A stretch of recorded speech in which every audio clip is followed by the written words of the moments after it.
안녕하십니까. 예배를 지나 삶으로 우리 신앙이 나아가기를 소망하며 오늘도 매일 성경으로 말씀을 나눕니다. 오늘 본문은 요한복음 6장 41절에서 59절까지입니다. 성경을 먼저 읽겠습니다. 자기가 하늘에서 내려온 떡이라 하심으로 유대인들이 예수에 대하여 수군거려 이르되 이는 요셉의 아들 예수가 아니냐. 그 부모를 우리가 아는데 자기가 지금 어찌하여 하늘에서 내려왔다 하느냐. 예수께서 대답하여 이르시되 너희는 서로 수군거리지 말라. 나를 보내신 아버지께서 이끌지 아니하시면 아무도 내게 올 수 없으니 오는 그를 내가 마지막 날에 다시 살리리라.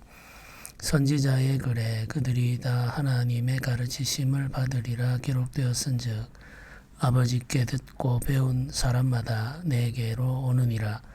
이는 아버지를 본 자가 잇따른 것이 아니니라. 오직 하나님에게서 온 자만 아버지를 보았느니라. 진실로 진실로 너희에게 이르노니 믿는 자는 영생을 가졌나니 내가 곧 생명의 떡이니라. 너희 조상들은 광야에서 만나를 먹었어도 죽었거니와 이는 하늘에서 내려오는 떡이니 사람으로 하여금 먹고 죽지 아니하게 하는 것이니라. 나는 하늘에서 내려온 살아있는 떡이니 사람이 이 떡을 먹으면 영생하리라. 내가 줄 떡은 곧 세상의 생명을 위한 내 살이니라 하시니라. 그러므로 유대인들이 서로 다투어 이르되 이 사람이 어찌 능히 자기 살을 우리에게 주어 먹게 하겠느냐. 예수께서 이르시되 내가 진실로 진실로 너희에게 이르노니 인자의 살을 먹지 아니하고 인자의 피를 마시지 아니하면 너희 속에 생명이 없느니라. 내 살을 먹고 내 피를 마시는 자는 영생을 가졌고 마지막 날에 내가 그를 다시 살리리니 내 살은 참된 양식이요 내 피는 참된 음료로다. 내 살을 먹고 내 피를 마시는 자는 내 안에 거하고 나도 그의 안에 거하나니 살아계신 아버지께서 나를 보내심에 내가 아버지로 말미암아 사는 것 같이 나를 먹는 그 사람도 나로 말미암아 살리라. 이것은 하늘에서 내려온 떡이니 조상들이 먹고도 죽은 그것과 같지 아니하여 이 떡을 먹는 자는 영원히 살리라. 이 말씀은 예수께서 가버나움 회당에서 가르치실 때에 하셨느니라. 아멘. 요한복음 6장 생명의 떡에 대한 말씀이 계속되고 있습니다.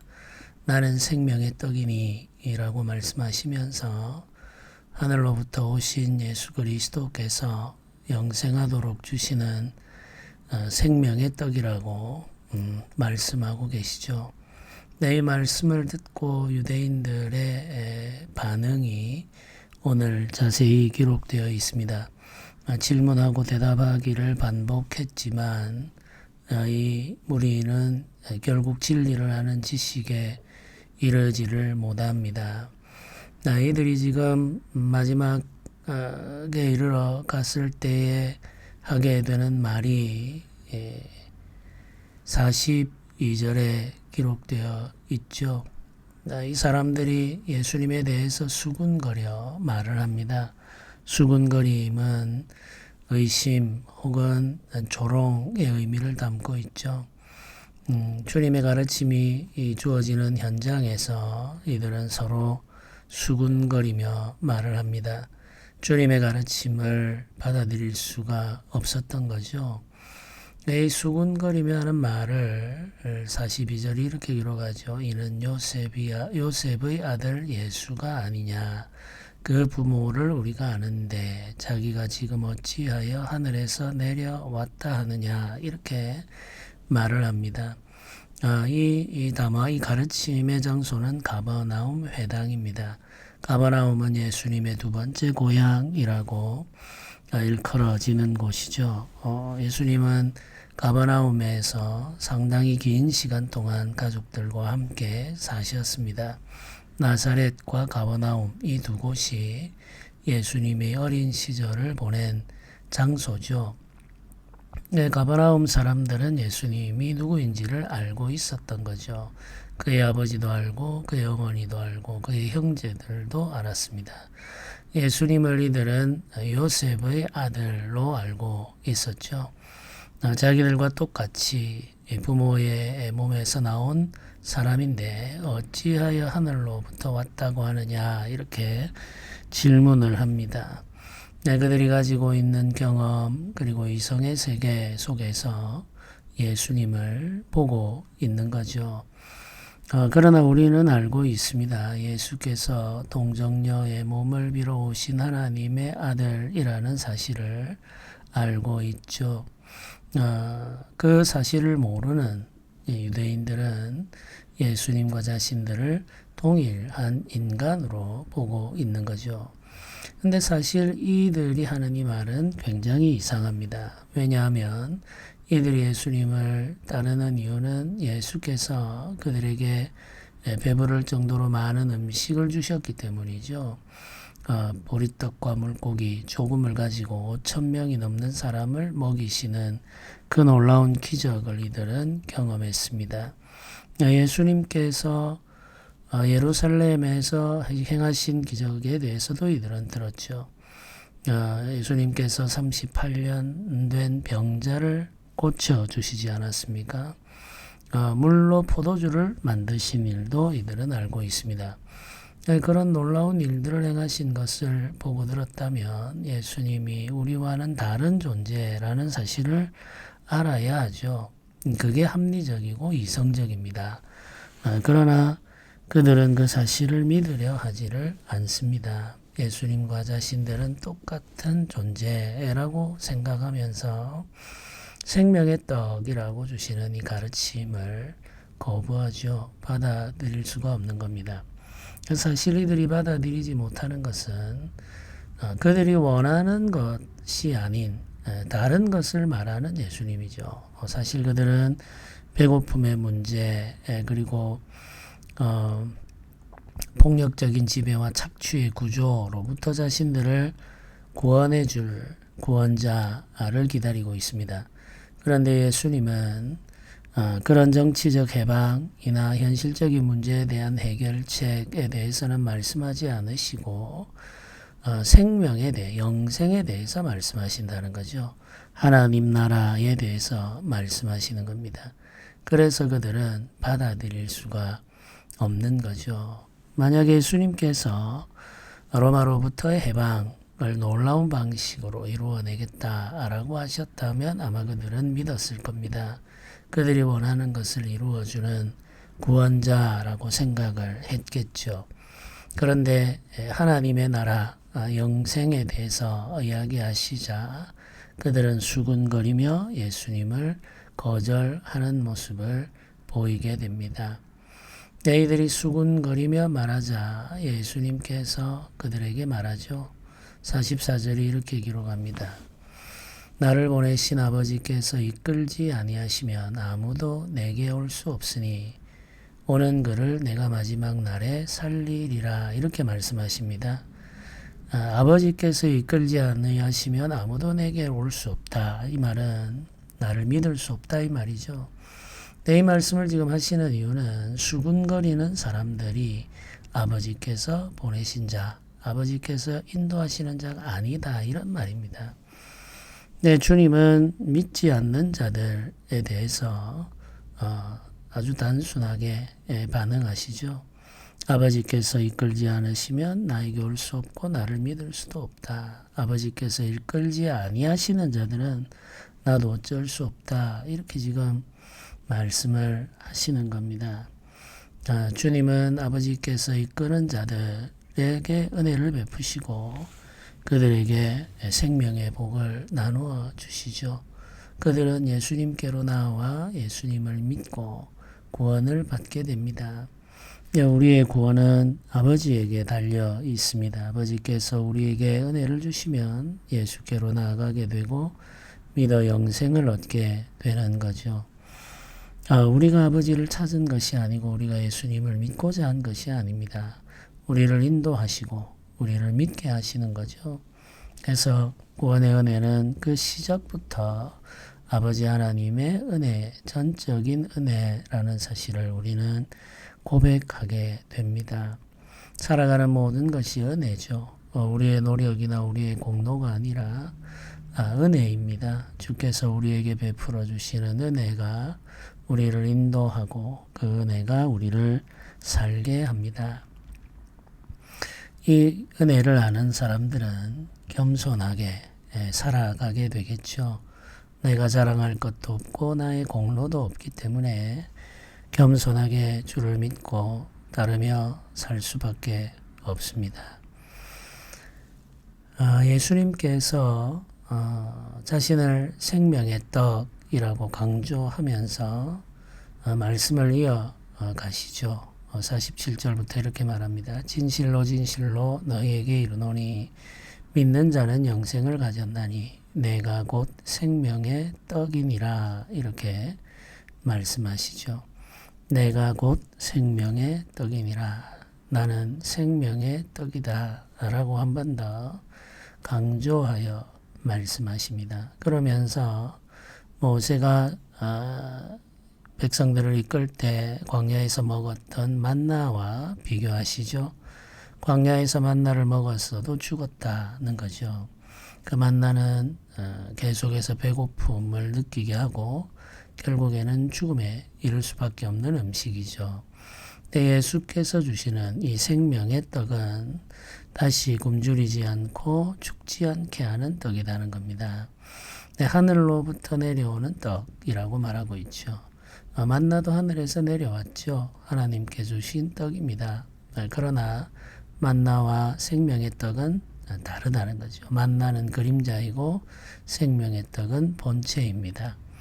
하늘에서 내려오는 떡, 사람으로 하여금 먹고 죽지 아니하게 하는 것이라고 분명하게 설명하고 있습니다. 이 생명의 떡은 바로 예수 그리스도이시죠. 예수께서 하늘로부터 오셨다라는 말은 예수 그리스도께서 하나님의 아들이시다라는 말입니다. 예수께서 자신을 생명의 떡이라고 말하면서 이 떡이 무엇인지를 구체적으로 설명합니다. 내가 줄 떡은 곧 세상의 생명을 위한 내 살이니라 이렇게 말씀하시죠. 이제 감추지 않고 드러내어 말씀하십니다. 주님께서 주시고자 하시는 떡은 주님의 살이다 이렇게 말합니다. 주님의 살이라고 말하자 사람들 사이에 또 말들이 이어지죠. 52절이 유대인들의 말을 이렇게 기록합니다.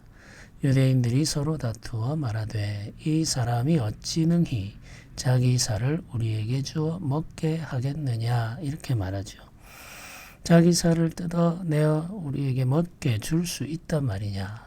심지어 우리가 어떻게 그 살을 먹겠느냐. 사람이 사람의 살을 먹는 것은 금기시되는 일이죠. 예수님께서는 자신의 살을 주어 먹게 하겠다. 그 살을 먹는 자는 영생한다. 이렇게 지금 말씀하고 계시니 유대인들이 그 말씀을 듣기도 어렵고 받아들이는 것은 불가능하죠. 그래서 그들 가운데 변론이 크게 일어나게 됩니다. 진리의 말씀이 선포되는 곳에는 변론이 일어나게 됩니다.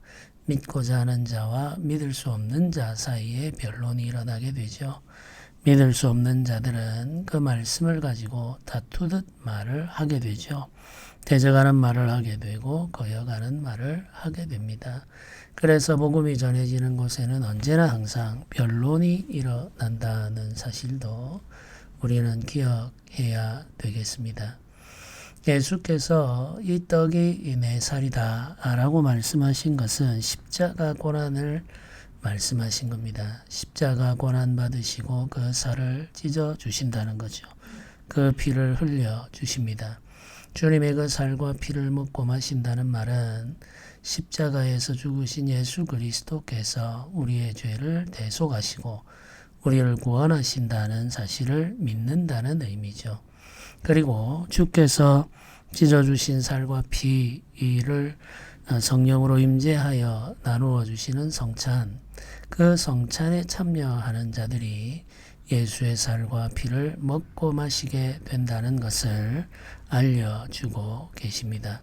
우리는 십자가의 예수님을 믿음으로 그 살과 피에 참여하고 주께서 기념하라 하신 성찬에 참여함으로 그 살과 피를 나누어 먹고 마시게 되죠.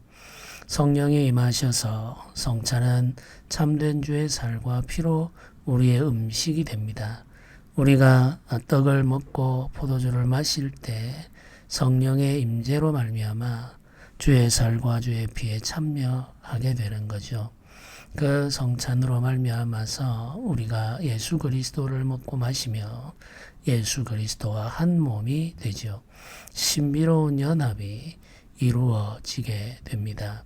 주의 몸이 우리의 몸이 되고 주의 피가 우리의 피가 되는 그 영적인 연합이 십자가를 믿고 성찬에 참여하는 자들에게 주어지는 은혜임을 기억해야 합니다. 예수님을 먹고 마시는 자, 십자가를 믿고 주를 따르는 자들은 주와 한 몸으로 연합되어서 살아가는 예수 그리스도의 사람이 되는 거죠. 그래서 예수님께서 이어서 이렇게 말씀하시죠. 예수께서 이르시되 내가 진실로 진실로 너희에게 이르노니 인자의 살을 먹지 아니하고 인자의 피를 마시지 아니하면 너희 속에 생명이 없느니라. 내 살을 먹고 내 피를 마시는 자는 영생을 가졌고 마지막 날에 내가 그를 다시 살리리니 내 살은 참된 양식이요 내 피는 참된 음료로다. 이렇게 말씀하십니다.